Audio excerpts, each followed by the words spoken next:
আসসালামু আলাইকুম আরহামতুল্লাহি ওবরাকাতুহু। সুপ্রিয় হবিগঞ্জ ৪ চোনারঘাট মাধবপুরবাসী, আপনাদের সকলকে প্রাণঢালা অভিনন্দন এবং দেশ এবং প্রবাসে যারা রয়েছেন তাদেরকেও প্রাণঢালা অভিনন্দন। সুপ্রিয় দেশবাসী এবং বিশেষ করে আমার প্রিয় চোনারঘাট এবং মাধবপুরবাসী, এই তো আজ সকাল 7:30টায় আমাদের আসন্ন ত্রয়োদশ জাতীয় সংসদ নির্বাচন অনুষ্ঠিত হতে যাচ্ছে। দীর্ঘ কয়েকটা মাস আমি আপনাদের সাথে গণসংযোগে ছিলাম, প্রচারণায় ছিলাম। আপনারা নিরঙ্কুশভাবে এবং নিবেদিতভাবে নিঃস্বার্থে আপনারা আমার সাথে সহযোদ্ধা হয়ে আমাকে সাপোর্ট করেছেন, আমাকে সহযোগিতা করেছেন। আপনাদের সবার সমর্থন এবং সহযোগিতার প্রতি আমি কৃতজ্ঞতা জ্ঞাপন করছি। সুপ্রিয় চোনারঘাট মাধবপুরবাসী এবং পোস্টাল ব্যালটে যারা বিদেশ থেকে প্রবাস থেকে যারা সমর্থন দিয়েছেন, আপনাদের জ্ঞাতার্থে বলছি, আপনারা আমার নির্বাচনকে কেন্দ্র করে অনেক ধরনের সমর্থন দিয়েছেন। প্রবাস থেকে পোস্টাল ব্যালটে আপনারা ভোট দিয়েছেন, অথচ আমি প্রবাসী কারোর সাথে মোবাইলে সংযোগ রাখতে পারিনি, যোগাযোগ করতে পারিনি। তারপর আপনারা আমাকে সাপোর্ট করেছেন, আপনাদের প্রতি কৃতজ্ঞ। এবং বিশেষ করে চোনারঘাট এবং মাধবপুরবাসী যারা রয়েছেন নির্বাচনী এলাকায়, আসলে আমি অল্প সময়ে আপনাদের মাঝে নির্বাচন করতে এসেছি। মাত্র 1.5 থেকে 2 মাস সময় আমি প্রচারণার সুযোগ পেয়েছি। সেই প্রচারণার ভিত্তিতে আপনারা জানেন যে মাধবপুর চোনারঘাটে 21টি ইউনিয়ন আছে, 2টি পৌরসভা আছে। আমি চেষ্টা করেছি প্রত্যেকটা ইউনিয়নে যাওয়ার জন্য, পৌরসভাতে যাওয়ার জন্য। তবে পৌরসভার অনেকগুলো ওয়ার্ডে আমি যেতে পারিনি। আমার যাওয়ার খুব দরকার ছিল, সবার দোয়াটা আমার খুব প্রয়োজন ছিল। আমি ইচ্ছা থাকা সত্ত্বেও সময়ের কারণে আমি ওয়ার্ডে যেতে পারিনি। পাশাপাশি মাধবপুর এবং চোনারঘাট ভৌগোলিকভাবে অনেক একটি বিস্তৃত এলাকা। সেখানে অনেকগুলো গ্রাম আছে, যে গ্রামগুলো অত্যন্ত দূরত্ব, ডিস্টেন্সও আছে। পাশাপাশি এটা ব্যাপার ছিল না যদি হাতে সময় থাকতো। হাতে সময় গোনা কয়েকদিন ছিল, যে জন্য অল্প সময়ের কারণে আমি প্রত্যেকটা গ্রামেও যেতে পারিনি। এবং চা শ্রমিকদের একটি বিশাল বিস্তৃত উদ্যান, সেখানে আমি সব জায়গায় যেতে পারিনি। আমার যাওয়া খুব দরকার ছিল। আমার জন্য প্রত্যেকের কাছে গিয়ে আমি দোয়া চাওয়া এবং আপনাদের কাছে যাওয়া খুবই প্রয়োজন ছিল, কিন্তু আমি সব জায়গায় যেতে পারিনি। মনের দিক থেকে আপনাদের কাছে আমি হারিনি, কারণ আমি আপনাদেরকে অনেক ভালোবাসি এবং আপনাদেরকে অনেক ধারণ করি। তবে আমি সময়ের কাছে হেরে গিয়েছি। সময়ের কারণে আমি যেতে পারিনি। প্লিজ, যে সমস্ত গ্রামে আমি যেতে পারিনি, যেই সমস্ত এলাকায় যেতে পারিনি, আমি জানি অনলাইনের কল্যাণে প্রত্যেকটা এলাকা, ঘরে ঘরে মা বোন সহকারে যুবক ছেলেরা, অনেক ভক্ত, তারা আমার ওয়াজ নসিহত শুনেন, তারা এক নজর আমাকে দেখতে চান। আমিও নির্বাচনের সুবাদে খুব আশাবাদী ছিলাম যে সেই ভালোবাসার মানুষগুলোর কাছে আমি যাব, কিন্তু এত চেষ্টা করেও প্রতিদিন 17 ঘন্টা দৌড়েও আমি দিনে রাত্রে কাভার করতে পারিনি।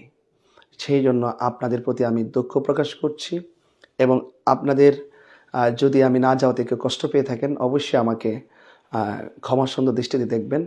এবং পাশাপাশি আমাদের অনেক মাধবপুর চোনারঘাটের অনেক পীর মাশায়েখ আছেন, ওলামায়ে কেরাম আছেন, অনেক ধর্ম বর্ণ দল মত নির্বিশেষে অনেক সেক্টর আছেন, যাদের নাম্বার না থাকার কারণে যোগাযোগ করতে পারিনি। পাশাপাশি সময়ও হয়ে ওঠেনি অনেক জায়গায় যাওয়ার। প্লিজ, আপনারা মসজিদের ইমাম, খতিব, বক্তা, সুবক্তা, পীর মাশায়েখ যারা আছেন এবং যারা দল মত ধর্মবর্ণ নির্বিশেষে যে সমস্ত গুরুত্বপূর্ণ ব্যক্তিবর্গ সমাজের প্রতিনিধিত্ব করছেন, আমি কারোর সঙ্গে অনেক যোগাযোগের ব্যত্যয় ঘটেছে। আমার যাওয়ার দরকার ছিল, কিন্তু আমি যেতে পারিনি। আপনারা এই বিষয়টাকে ক্ষমা সুন্দর দৃষ্টিতে দেখবেন। তবে আমি এতটুকু বলতে চাই, আসন্ন ত্রয়োদশ জাতীয় সংসদ নির্বাচন একটি অবাধ, সুষ্ঠু, নিরপেক্ষ এবং সবার অংশগ্রহণের মাধ্যমে একটি নির্বাচন অনুষ্ঠিত হবে, সেটা আমি প্রত্যাশা রাখি।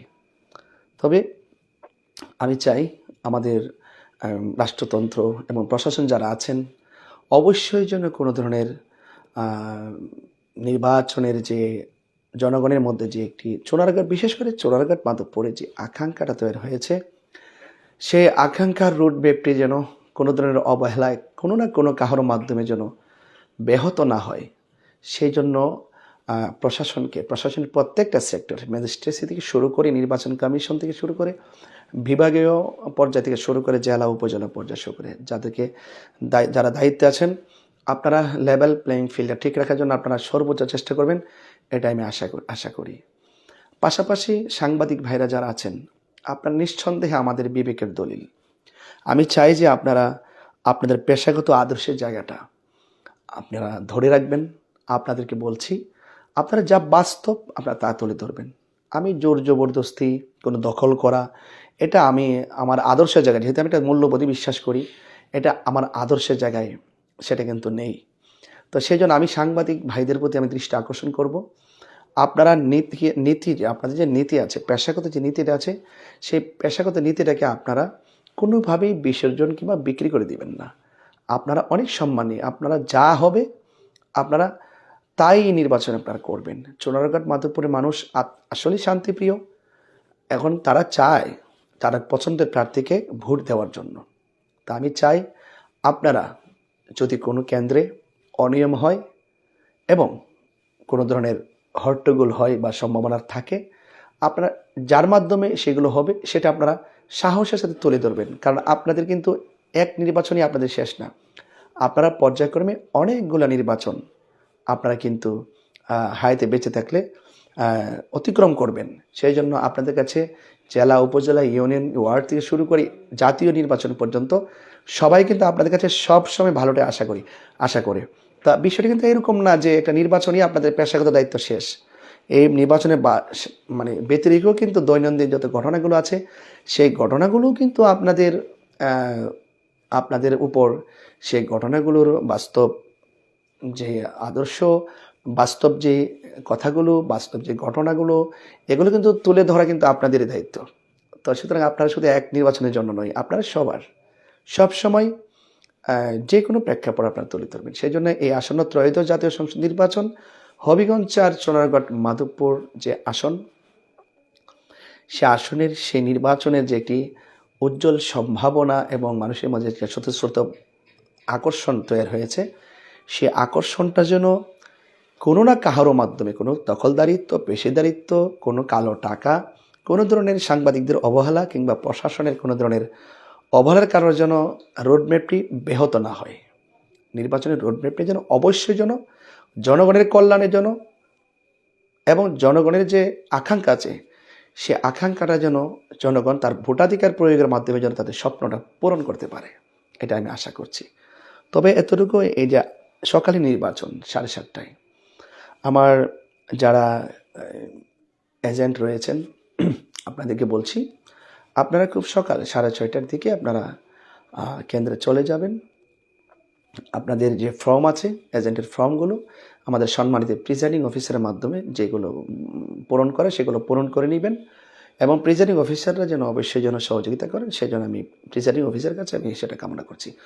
আর পাশাপাশি রাত্র প্রায় 12:30 আমি কিছুক্ষণ হলো বসার পরে আমি শুনলাম যে বিভিন্ন এলাকায় আমার সমর্থনকারীরা ফোন দিয়েছে যে বিভিন্ন এলাকায় বিভিন্ন ধরনের টাকা ছড়াছড়ি করা হচ্ছে। এই যে টাকা ছড়াছড়ি করা হচ্ছে, এটা কিন্তু দুর্ভাগ্যজনক। নির্বাচন কমিশন নির্বাচনের জন্য টাকা খরচ কম হয় সেজন্য পোস্টার বাদ দিয়েছেন, অনেক লিফলেট, ফেস্টুন, এগুলোর জন্য ব্যাপক ক্ষতি হয়, এগুলো ডেকোরেশন করা হয়, এগুলো কিন্তু বাদ দিয়ে কিন্তু সীমিত করে দিয়েছেন।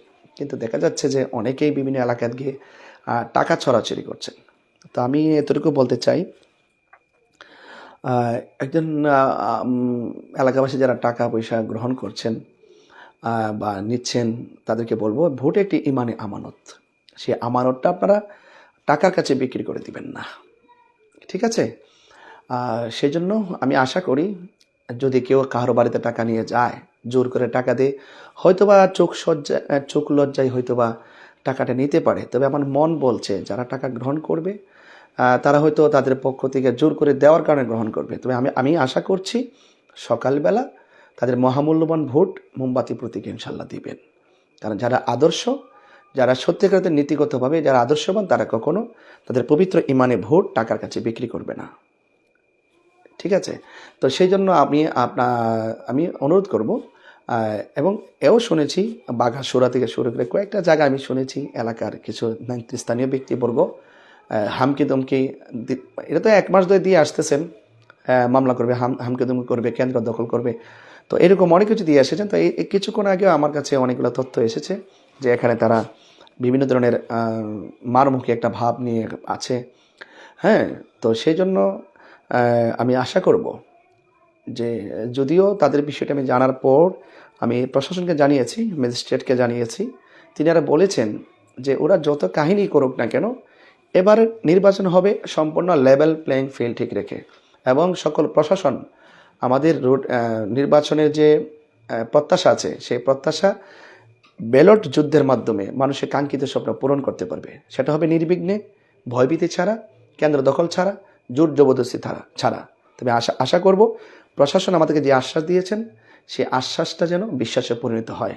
যদি সেই আশ্বাসটা বিশ্বাসের সাথে পরিণত না হয়, যদি কোনো ধরনের কোনো অবহেলা থাকে, তবে আমার মন বলছে বিশেষ করে মাধবপুর চুনারঘাট যদি কোনো ধরনের স্বজনপ্রীতি, পেশিশক্তি, দখলদারিত্ব কিংবা কোনো ধরনের আধিপত্যের মাধ্যমে যদি এই নির্বাচন, এই চুনারঘাট মাধবপুরের নির্বাচন যদি ব্যাঘাত ঘটে, তাহলে আমি নির্দ্বিধায় বলতে পারি যে আমরা যে এতদিন শান্তিপ্রিয়ভাবে কোনো ঝগড়া বিবাদ ছাড়া যেভাবে একটি আকাঙ্ক্ষামূলক মানে একটা প্রত্যাশামূলক নির্বাচনের আশা করেছিলাম, সেটা যদি ব্যাহত হয়, সেটা শুধু চুনারগড় না, সারা বাংলাদেশের নির্বাচনকে প্রশ্নবিদ্ধ করবে।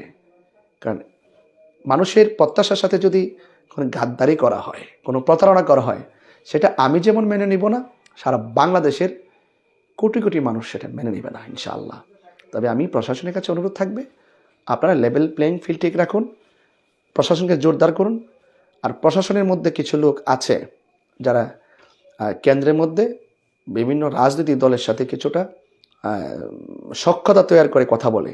এটা সাধারণ তৃণমূল যে শান্তিপ্রিয় জনতা, প্রায় 90% মানুষ, এই চিত্রগুলো দেখে তারা কিন্তু প্রশাসনের প্রতি একটা ভুল, প্রশাসনের প্রতি একটা যে আস্থা ছিল, কিছু লোকের কারণে কিন্তু সেই আস্থাগুলো নষ্ট হচ্ছে। তা আমি আশা করব রাতের ভিতরেই ওই কেন্দ্রগুলো স্পেশাল প্রশাসনিক ফোর্সের মাধ্যমে টোটালি আয়ত্তে আনার জন্য, এবং সকাল 7:30 থেকে 4:30 পর্যন্ত রেজাল্ট হওয়ার আগ পর্যন্ত আমাদেরকে সহযোগিতা করার জন্য। আলহামদুলিল্লাহ, অনেকের জিজ্ঞাসা আমার প্রস্তুতি কেমন চলেছিল। আলহামদুলিল্লাহ ভালো চলেছিল। অনেকে বলছেন কেমন সাড়া পেয়েছি। আলহামদুলিল্লাহ শতভাগ সাড়া পেয়েছি, এবং মানুষের যে একটা স্বতঃস্ফূর্ত ভাব, মোমবাতির পক্ষে যে একটা ভালোবাসা তৈরি হয়েছে, মুরব্বীদের দোয়া এবং আল্লাহ পাকের অশেষ রহমত হলে আশা করছি জনগণের ভালোবাসার ভিত্তিতে একটি কাঙ্ক্ষিত স্বপ্ন যদি পূরণ হয়, আমি আবারও বলছি, এদেশে দল মত ধর্মবর্ণ নির্বিশেষে মুসলমান, সনাতন ধর্মী, তারা যার যার ধর্ম যে শান্তিপ্রিয়ভাবে পালন করবে, প্রত্যেকের অধিকার প্রতিষ্ঠায় সম্প্রীতির লক্ষ্যে ইনশাল্লাহ কাজ করার মনের মানসিকতা, এবং পাশাপাশি আমাদের চা শ্রমিক ভাইরা যারা রয়েছেন, তারা যে নিদারুণ কষ্ট করেন, সেই কষ্টটা কিন্তু তাদের লাঘব হচ্ছে না। বারবার চা শ্রমিকদের ক্ষেত্রে অনেক বড় বড় আশ্বাস দিয়ে বিভিন্ন ধোঁকা দিয়ে তার সাথে প্রতারণা করা হয়েছে, তাদের সাথে প্রতারণা করা হয়েছে। তা আমি চাই যদি আল্লাহ পাক আমাকে দয়া করেন, চা শ্রমিক থেকে শুরু করে, মেহনতি মানুষ থেকে শুরু করে, এদেশের রিক্সা চালক, ভ্যান চালক, সিএনজি চালক, বাস চালক, যারা শ্রমিক আছেন, ব্যবসায়ীরা আছেন, প্রত্যেকটা মানুষের যে অধিকারগুলো আছে, সেই অধিকারগুলো সুষম বন্টন নীতির আলোকে ইনশাআল্লাহ শতভাগ দায়িত্ববোধ জায়গা থেকে, ইনসাফের ভিত্তিতে, এখলাসের ভিত্তিতে অবশ্যই শতভাগ পালন করার চেষ্টা করব। প্লিজ আপনারা যারা যোগাযোগ বিচ্ছিন্নতার কারণে আমার সাথে অভিমান করে আছেন, সেটা যেন আগামীকাল না থাকে। আমি আমার বিশেষ করে আপনারা জানেন যে আমি একজন সুন্নি জামাতের মানুষ। যেহেতু নির্বাচনে এসেছি, সেখানে তো অবশ্যই আমার ইনসাফের ভিত্তিতে আমার সকলের প্রতি সুনজর থাকবে। বাট বিশেষ করে আমি সুন্নি জামাতকে বলি, আহলে সুন্নাত ওয়াল জামাতের যারা পীর মাশেক আছেন, মাধবপুর চুনারা ঘাটে মসজিদের ইমাম এবং খতিব আছেন, প্লিজ আমার কোনো কথার কারণে আপনারা কোনো কষ্ট নেবেন না। যেহেতু আহলে সুন্নাত ওয়াল জামাতের পক্ষ থেকে এবার একটি সম্ভাবনা জেগে উঠেছে, আপনারা সেই জায়গাতে দেশের সার্বভৌমত্ব সুরক্ষা, দেশ সুরক্ষা এবং ধর্ম সুরক্ষা, মানুষের অধিকার প্রতিষ্ঠিত করার যে সংগ্রামে আমি নেমেছি, আপনারা আমাকে আমার কোনো কথার কারণে, কোনো কাজের কারণে অথবা আপনার সাথে যোগাযোগের বিচ্ছিন্নতার কারণে আমাকে আপনারা ভুল বুঝবেন না। আপনারা অবশ্যই একটি কঠিন সময়, দেশের সার্বভৌমত্ব সুরক্ষায় একটি কঠিন মুহূর্তে আপনারা দেশের পক্ষে থাকুন, দেশের মানুষের পক্ষে থাকুন এবং আমাকে আপনারা নিরঙ্কুশভাবে মোমবাতির প্রতীকে সমর্থন দিবেন, মা বোনদেরকে বলবেন এবং সনাতন ধর্মী যারা আছেন তারাও পাশে থাকবেন। সকল দলমত ধর্ম নির্বিশেষে আপনারা আগামীকাল আজকেই সকাল 7:30টার সময় কেন্দ্রে গিয়ে আপনাদের মহামূল্যবান ভোটটুকুন মোমবাতির প্রতীকে দিবেন, এই আশাবাদ ব্যক্ত করছি। সবাই ভালো থাকুন। দেশে এবং প্রবাসী সবাই আমার জন্য দোয়া করুন। আপনাদের দোয়া, আপনাদের আশীর্বাদ, এটাই আমি কামনা করি। আবারও বলছি, আহলে সুন্নাত ওয়াল জামাতে যারা আছেন তারা অবশ্যই যেন ভুলটা না হয়। যেহেতু একটা সুযোগ এসেছে দেশের হাল ধরার, নিজেদের অস্তিত্বকে জানান দেওয়ার, সকলের অধিকার হারা মানুষের পক্ষে কথা বলার, নির্যাতিত নিষ্পেষিত মানুষের পক্ষে কথা বলার এবং বিনা কারণে অযথা যাদেরকে মামলা মোকদ্দমা হয়রানি করা হয়েছে সেই মজলুম ব্যক্তিদের পক্ষে কথা বলার, পরিষ্কার শেষ কথা হলো দেশ এবং দেশের মানুষের পক্ষে কথা বলার আমাকে একটু সুযোগ করে দিবেন। আমার কোনো কাজের কারণে কোনো অনুপস্থিতির কারণে যদি আপনার কষ্ট পেয়ে থাকেন ক্ষমা করবেন এবং আগামীকাল আপনারা মোমবাতির প্রতীকে ভোট দিবেন। সবাই ভালো থাকুন, সুস্থ থাকুন। জয় হোক মেহনতি মানুষের, জয় হোক চা শ্রমিকদের, জয় হোক মোমবাতি প্রতীকের, ইনশাআল্লাহ। আসসালামু আলাইকুম রহমতুল্লাহি ওয়া বারাকাতুহু।